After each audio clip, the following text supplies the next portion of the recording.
Espírito da verdade que vem do Pai, ele falará a respeito de mim. Eu sou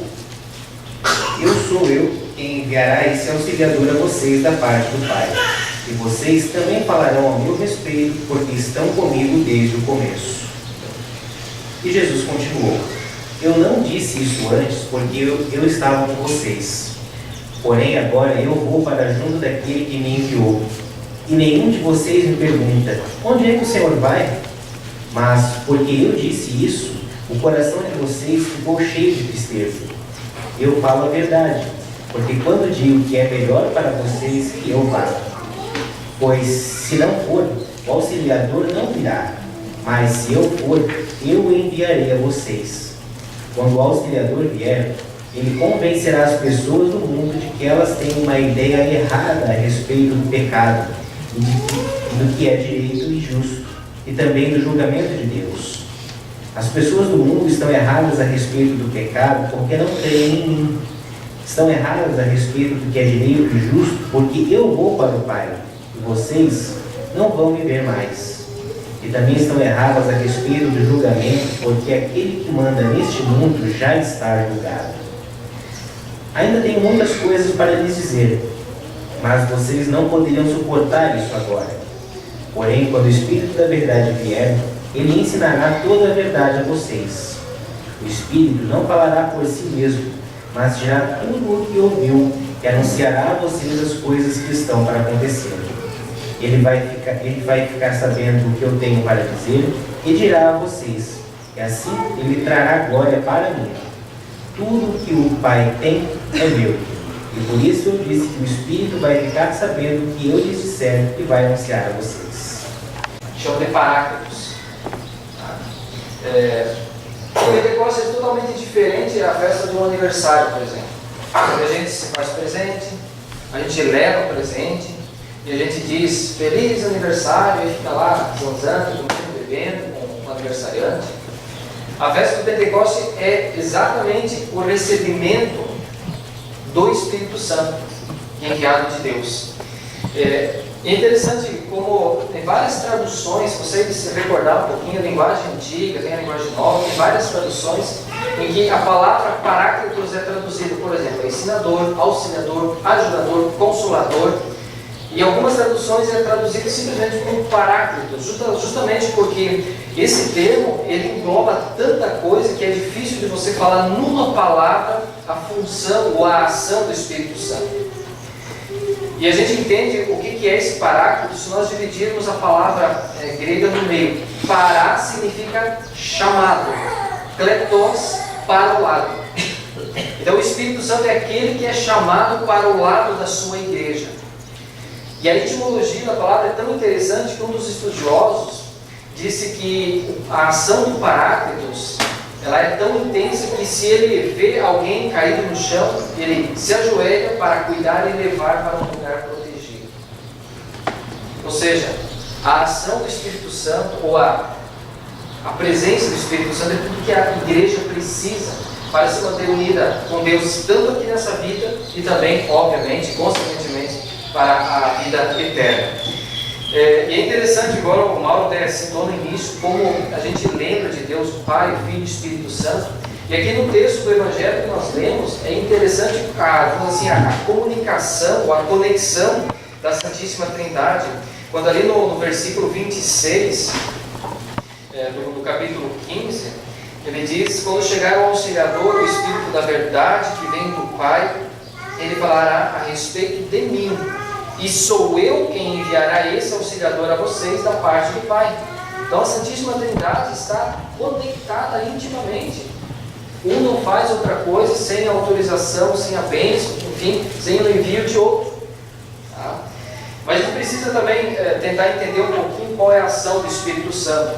E aí a gente vai estudar um pouquinho o grego, né? Eu gosto bastante de estudar a etimologia. Por que é utilizada aquela palavra? Por exemplo, a função do Espírito Santo, Jesus disse, essa palavra bem acima ali, o martirese, o nosso, não, vem dos mártires. Então que nesse caso não é os mártires que morrem pela fé, mas o Espírito Santo é aquele que continuamente, para sempre, testemunha Então a palavra martirese significa testemunhar, ou melhor, testemunhará. Jesus estava falando do envio do Espírito Santo. De quem que o Espírito Santo vai falar? Não é de si próprio. O Espírito Santo não vem para falar e glorificar assim, mas ele vem para falar a respeito de Jesus, o Salvador Jesus Cristo. E a segunda palavra, abaixo ali, que é o elexei, significa convencerá. É a palavra convencerá. Quando o Espírito Santo vier, ele convencerá. E a gente viu ali as três coisas: o pecado, da justiça, o direito, que é justo, e também do julgamento de Deus. E aí eu quero chamar a atenção de vocês para essas três palavras. Por que o Espírito Santo precisa convencer? Ele não apenas fala, mas ele convence. Próximo slide tem essas três palavras aí. O que ele vai convencer? Quando se trata do pecado, vocês perceberam ali que Jesus, no versículo 9, ele diz: do pecado porque o mundo não crê em mim. Jesus poderia ter falado a respeito da lei, dos mandamentos, qualquer outra coisa, mas ele falou a respeito da incredulidade, da descrença. Porque a partir da incredulidade brotam todos os outros pecados. O maior risco para o ser humano é a incredulidade, é o maior pecado. Inclusive, já ouviram falar do pecado do Espírito Santo? O pecado do Espírito Santo, que ninguém peque contra o Espírito Santo, porque esse não tem perdão. Mas o pecado é negar a obra redentora de Jesus. Quem nega, quem não aceita a obra do Salvador Jesus, peca contra o Espírito Santo. E esse pecado, o pecado da incredulidade, é maior que os outros pecados, por causa dos seus efeitos, por causa das suas consequências. Mentir, matar, é grave, mas não tanto quanto o pecado da incredulidade. Por isso o Espírito Santo vem para convencer as pessoas para não pecarem por incredulidade. Segundo ele fala ali o direito, que é justo, a palavra lá é justiça, no grego. É interessante como essa palavra justiça tem a ver diretamente com a pessoa de Cristo. Perceberam que Jesus diz: vai convencer do que é justo porque eu vou subir e vocês não me verão mais. Então a gente só enxerga justiça na pessoa de Jesus Cristo. E também ele estava dizendo, em outras palavras, o seguinte: só é tornado justo diante de Deus aqueles que estão unidos com Cristo. Sem Cristo não há justiça, sem Cristo não há salvação, sem Cristo você não é aceito por Deus. É o que Jesus está dizendo. O Espírito Santo vem para convencer. E por último, a respeito do juízo, perceberam que Jesus não disse: o mundo está julgado, vocês estão julgados, mas aquele que manda nesse mundo, o príncipe das trevas, o inimigo de Cristo, o inimigo da igreja cristã, que nós sabemos que é o diabo, Satanás, ele já está vencido. E isso significa, eu digo com a boca cheia, significa que o diabo não tem mais direitos sobre aqueles que estão unidos com Cristo. Então esse negócio de possessão em cristão, possessão demoníaca em cristão não existe. Possessão só aqueles que não têm Cristo. A não ser que você, marido, deixe alguém invadir o casamento e tentar a sua esposa. Não, né? O Espírito Santo vai deixar Satanás entrar na nossa vida para destruir? Não. Então a gente pode estar livre, graças a Deus, a ação do Espírito Santo, da ação de Satanás. Nós temos que cuidar com as tentações. E também nós temos alguns verbos de ação, quer dizer, como é que o Espírito Santo age nesse convencimento. Versículo 13 de João 16 fala a respeito do guiará. E a palavra guiar lembra muito a ação do pastor, Jesus, o bom pastor que guia. É interessante que ele guia a verdade, ou na verdade. Eu tenho dito isso para os confirmandos essa semana aí, que quando vocês lerem a Bíblia, vocês podem ter certeza que aquilo é a verdade de Deus. Mas foi escrito por homens. Sim, mas foram homens guiados pelo Espírito Santo que escreveram. Então, é assim que o Espírito Santo guiará a verdade. E também nesse texto foi falado que o Espírito Santo falará a respeito das coisas futuras. E esse falar não é apenas um falar, uma conversa, mas é um pronunciamento, uma pregação. Está ligado diretamente com o testemunho. O Espírito Santo não fala palavras soltas, ele prega a respeito das coisas futuras. E toda essa ação, no último fim, ele sabe no versículo 14 que é glorificar a Cristo. A ação do Espírito Santo não é se exaltar, não é mostrar a presença dele, a manifestação dele, mas a manifestação de Cristo, a ação redentora do Salvador Jesus Cristo. Ele dará glória para Cristo. Ou seja, em nenhum momento o Espírito Santo, ou o próprio Jesus aqui, disse que o Espírito Santo iria falar a respeito de si mesmo, trazer o foco para si mesmo, mas sempre trará glória para mim. O final do versículo 27, né? E sou eu quem enviará esse auxiliador a você da parte do Pai. Ele trará glória ao nosso Senhor Jesus Cristo, né? E o versículo 15, a parte segunda diz: por isso eu disse que o Espírito Santo vai ficar sabendo o que eu lhe disser, ele vai anunciar a vocês. Então o Espírito Santo não vai falar dele, ele vai falar a respeito de Jesus, da mensagem que Jesus iria transmitir ao Espírito Santo. Ou seja, todas as manifestações, está aí o foco. O foco é Cristo, o Espírito Santo aponta sempre para Cristo, não é para si mesmo, sempre para Cristo. Por isso que todas as manifestações extraordinárias do Espírito Santo, ou os dons do Espírito Santo, eles têm um final único: focar Cristo. Focar Cristo, sempre focar Cristo. Por isso, meus amados, que a festa do Pentecoste, assim, em última análise, ele serve para nos lembrar do que aconteceu no Natal, do que aconteceu na Sexta-feira Santa e do que aconteceu na Páscoa. Senão não faz sentido o Espírito Santo estar presente na vida da igreja, na vida cristã, dos cristãos.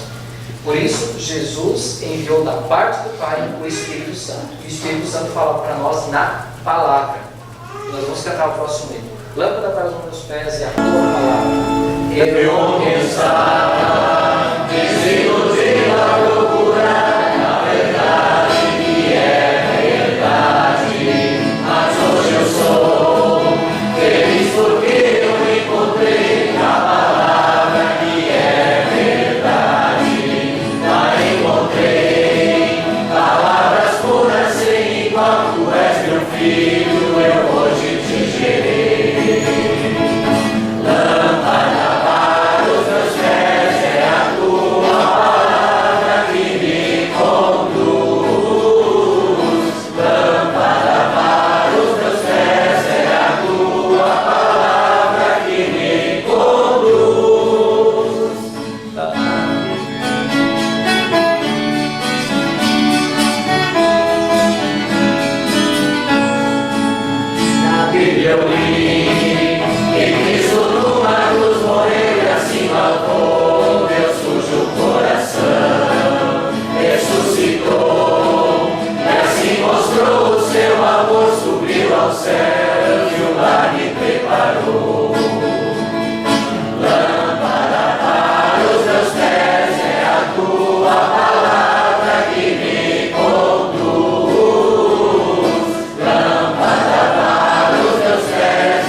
Todos os seguidores de Jesus estavam reunidos no mesmo lugar.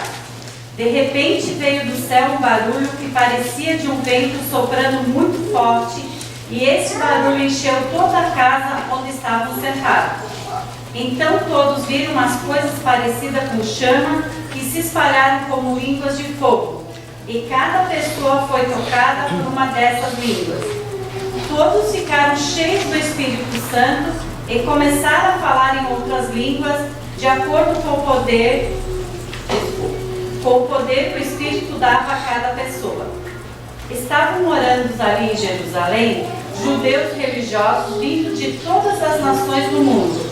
Quando ouviram aquele barulho, uma multidão deles se ajuntou, e todos ficaram muito admirados, porque cada um podia entender a própria língua e o que os seguidores de Jesus estavam dizendo. A multidão ficou admirada, espantada e comentava: essas pessoas que estão falando assim são da Galileia. Como é que cada um de nós, ao ouvirmos falar na nossa própria língua? Nós somos da Pártia, da Média, do Elã, da Mesopotâmia, da Judéia, da Capadócia, do Ponto, da província da Ásia, da Frígia, da Panfilha, do Egito e das regiões da Líbia, que ficavam perto de Cirene. Alguns de nós são de Roma, uns são judeus e outros convertidos ao judaísmo. Alguns são de Creta e outros da Arábia. E como é que todos estamos ouvindo essa gente falar em nossa própria língua a respeito das grandes coisas que Deus tem feito? Todos estavam admirados, sem saber o que pensar, e perguntavam uns aos outros: o que será que isso quer dizer? Mas outros zombavam, dizendo: esse pessoal está bêbado. Então Pedro se levantou junto com os outros 11 apóstolos e em voz bem alta começou a dizer à multidão: meus amigos judeus e todos vocês que moram em Jerusalém, prestem atenção e escutem o que eu vou dizer. Essas pessoas estão bêbadas, como vocês estão pensando, pois são apenas 9 horas da manhã. O que de fato está acontecendo é que o profeta Joel disse: é isso que eu vou fazer nos últimos dias, diz Deus. Derramarei o meu espírito sobre todas as pessoas. Os filhos e as filhas de vocês anunciarão a minha mensagem, os moços terão visões e os velhos sonharão. Sim, eu derramarei o meu espírito sobre os meus servos e as minhas servas, e naqueles dias eles também anunciarão a minha mensagem. E em cima no céu farei com que apareçam coisas espantosas, e embaixo na terra farei milagres. Haverá sangue e fogo, e nuvens de fumaça. O sol ficará escuro, e a lua se tornará cor de sangue, antes que chegue o grande e glorioso dia do Senhor. Então todos os que pedirem a ajuda do Senhor serão salvos. Os discípulos não estavam bêbados. Eles não estavam bêbados. Eles falaram da parte de Deus. O som, aliás, lembra do Mr. Moore, no Mr. Cook? O som de uma voz. Existem vários sons de instrumentos, tem dos bebês, tem dos adultos. Vocês têm os seus próprios sons. Também existem várias línguas e vocês podem ter a sua ou as suas línguas que vocês conhecem. Várias. Nós vimos no texto de Atos que os seguidores de Jesus estavam reunidos num lugar. E lembram que havia uma festa. Essa festa do Pentecostes era a festa da colheita. E essa festa da colheita reunia muita gente. Diz os historiadores que chegavam a aumentar 10 vezes a população da cidade de Jerusalém. E aí ouviu-se um barulho muito forte. Não foi um vento. Não, o vento ia destruir, mas não foi um vento. Foi um barulho, um som muito forte. Essa foi a tática que Deus utilizou para chamar a curiosidade dos curiosos. Qualquer coisa, você vê o que acontece, o cara está trocando o pneu, o trânsito para. Então assim foi. O povo foi lá ver o que havia acontecido, aquele barulho muito forte, caiu um avião não tinha naquele tempo, mas enfim. E aí desceu o Espírito Santo. Aí houve, que a gente caracteriza como Pentecostes, 50 dias depois da Páscoa. Interessante como os discípulos começaram a falar em línguas, em outras línguas. Gente, não eram línguas estranhas. Isso aqui eu quero que vocês prestem bem atenção. Não eram línguas estranhas. Eram línguas conhecidas, línguas maternas das pessoas que estavam ali. Nenhuma pessoa ficou sem ouvir aquilo que os discípulos falavam. Ou seja, esse negócio de dizer que são línguas estranhas, línguas angelicais ou línguas do Espírito Santo,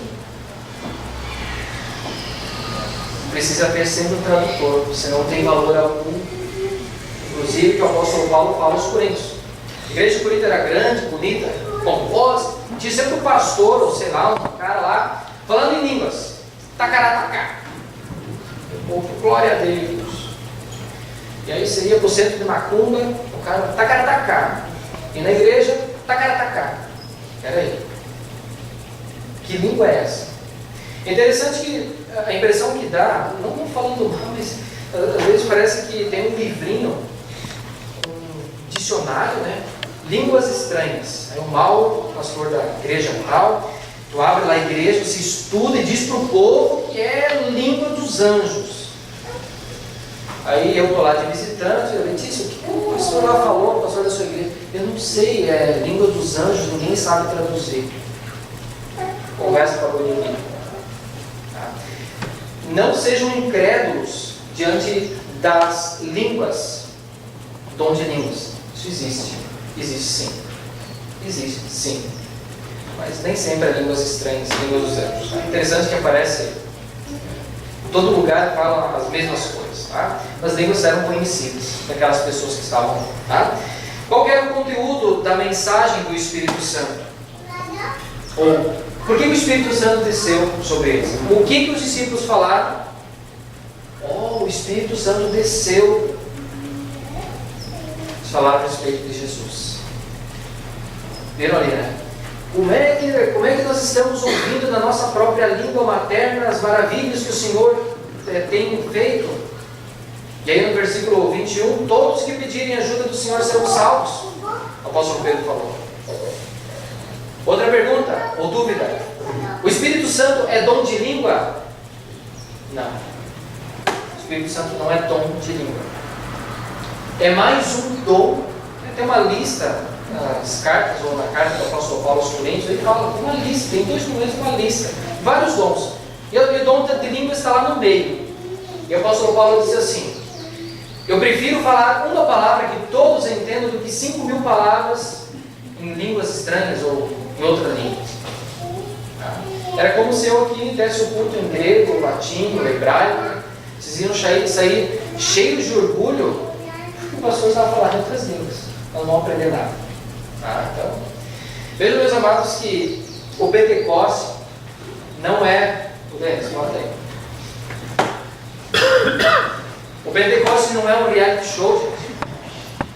Não é um Ídolos, não é um The Voice, e os mais velhos como eu aí, não é nem o show de calor do Silvio Santos.